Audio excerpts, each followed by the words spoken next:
Welcome back to the Qt Developer. Today we're going to do something pretty neat. We're going to look at open source projects. So stay tuned and get ready. Here we go. Let's jump into it. So today we're going to look at OpenToonz. OpenToonz is an open source project that is pretty hefty.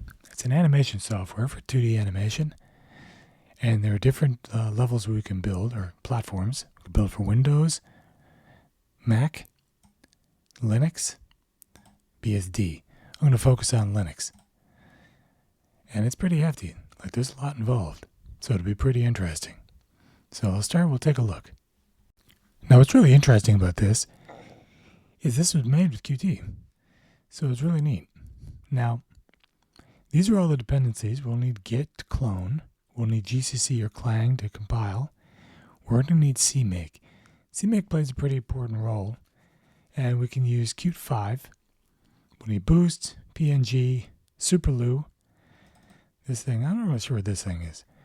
We'll find out though. LZ0, I think that's for compression. And then FreeType for the text. LibMyPaint, this is really interesting. This is for brushes. It's like a brush tool, brush library. And then JPEG Turbo and OpenCV. So, first thing is we need to make sure that we have all of these dependencies, which I already have. Now, part of the challenge is I already have Qt installed, but I have Qt6. So I need backwards compatibility with Qt5. Need to install LibPaint. Now with LibPaint, I'm probably going to build this from scratch. So the first step for me, now this is for Ubuntu because I'm on Ubuntu. So the first step for me will probably be to skip down a little bit to where I'm actually going to clone. And the clone is going to be right here. So go ahead and copy this. And now let's go take a look at Git. Okay, now let's come on over to the terminal. And I'm going to go ahead and clone. Now one of the things I like to do is I like to actually make sure that I get all these subdirectories. Whoops. So I'll use the recursive flag. And here we go. Shouldn't take too long, a few minutes. If that, maybe a few seconds. And there we go. All right, so here's the folder. So let's go into OpenToonz. And then here's all our stuff. So now let's go back and take a look at the documentation again. All right, so we're back in the documentation. So here it is. Here's my clone. And this is where it gets a little interesting. I need this libtiff. So this is actually important. So we're going to concentrate on libtiff right now. So let's go back to the shell. And the libtiff is actually in the third party. So let's go into the third party. And these are all the third party tools. Every one of these tools can be built. And a lot of them are actually already pre-built, which we'll come back to. So let's go into this one. And here's all our stuff. Now if I go back to the documentation, it's going to tell me that I need to run this command right here. This configure.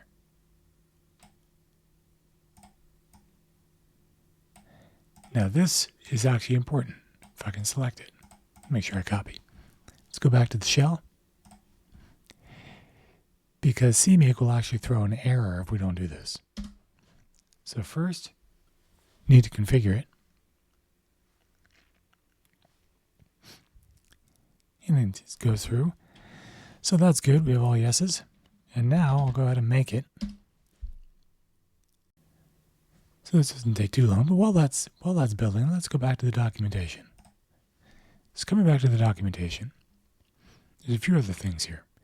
Before I can come to this building OpenToonz section, I need to make sure that all of these others are intact. So my libpaint,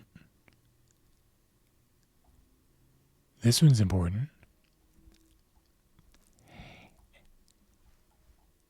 And let's go look at CMake. So when I look at CMake's going to assume that all the third-party tools, it knows where they are. And kind of unfortunately, that's a bad assumption. So right here, this is important. See this where it says, the build may take a lot of time, yes. But CMake may not pick up all the required dependencies. This is very true.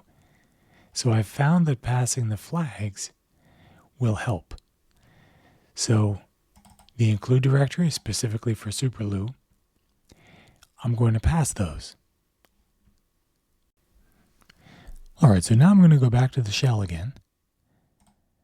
Here we are back in the shell. Let's clean things up a little bit, make it nice and neat. And what I'm going to do now is I'm going to actually call CMake. And I'm going to call CMake, hopefully with all of my prefix paths. So before I can do that, I am currently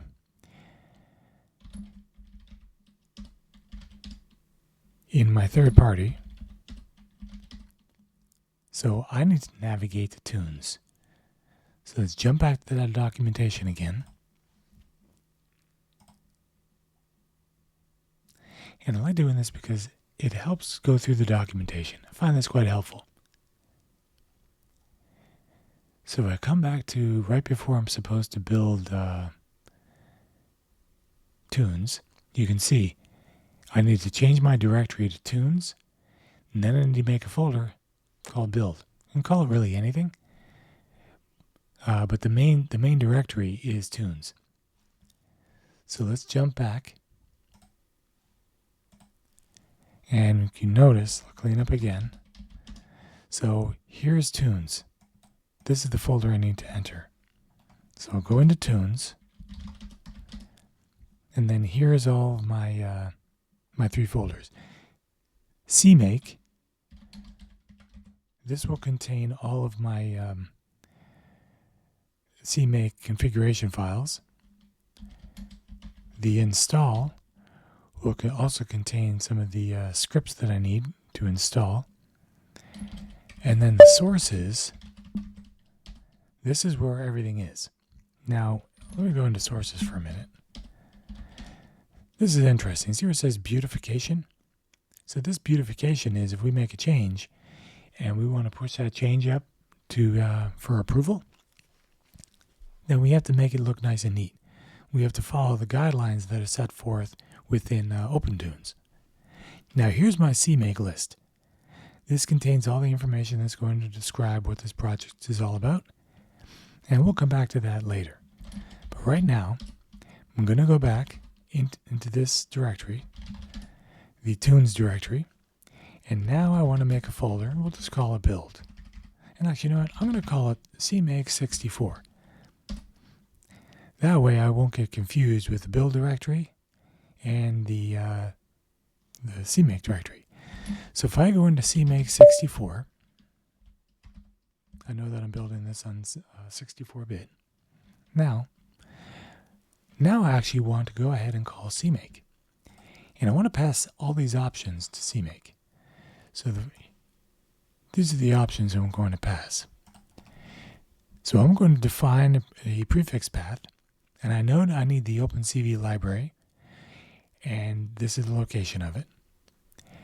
I know that I'm going to need the location of Qt5 and my turbo, and also that superloo.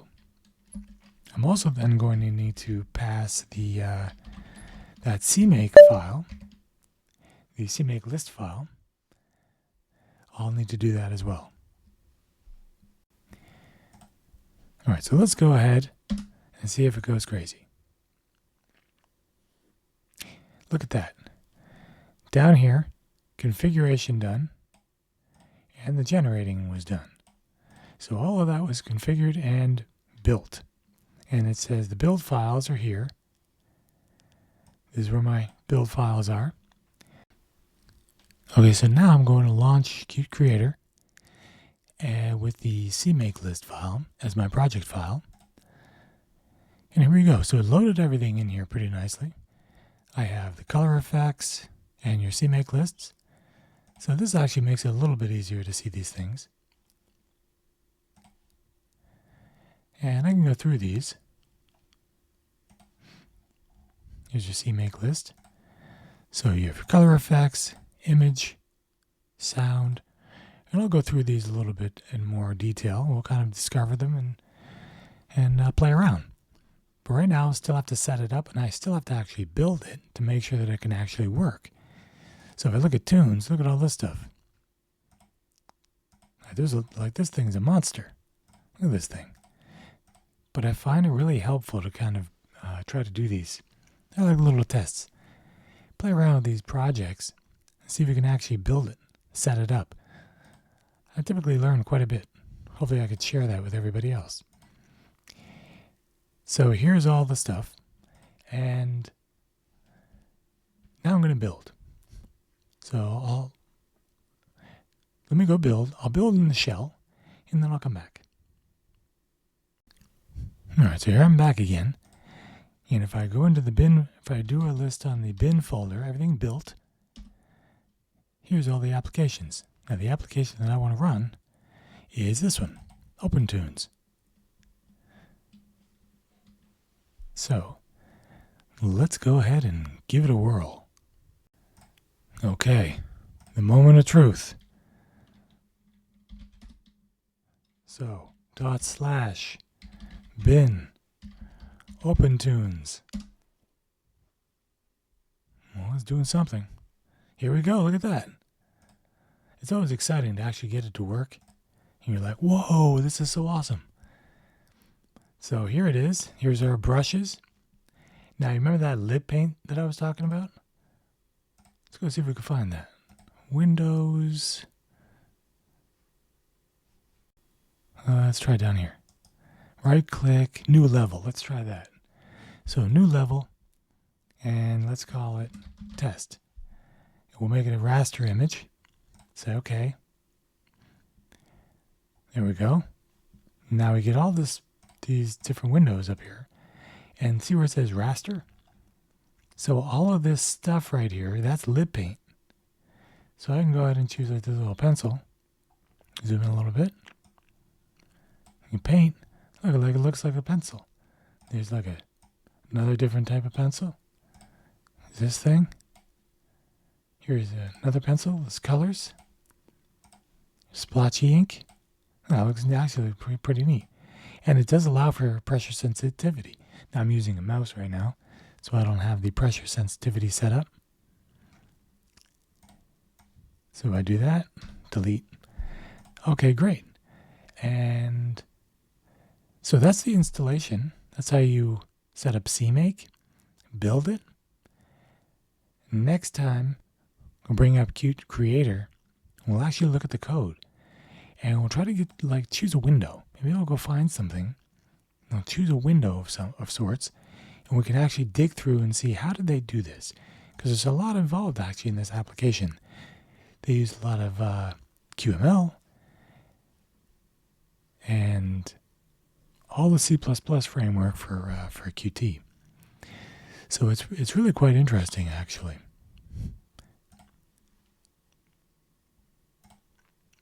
So I hope you enjoyed today's episode, and stay tuned. Probably make a few of these. The code is fairly complicated, but I like to go through it because I like to be challenged. Then you look at like the small parts, then I take a look at how those are set up, see how I can apply them into smaller projects. But I find it great for learning to take a look at some of these open source projects. This one's probably one of the biggest ones. So stay tuned, and come back another day. Thank you for watching.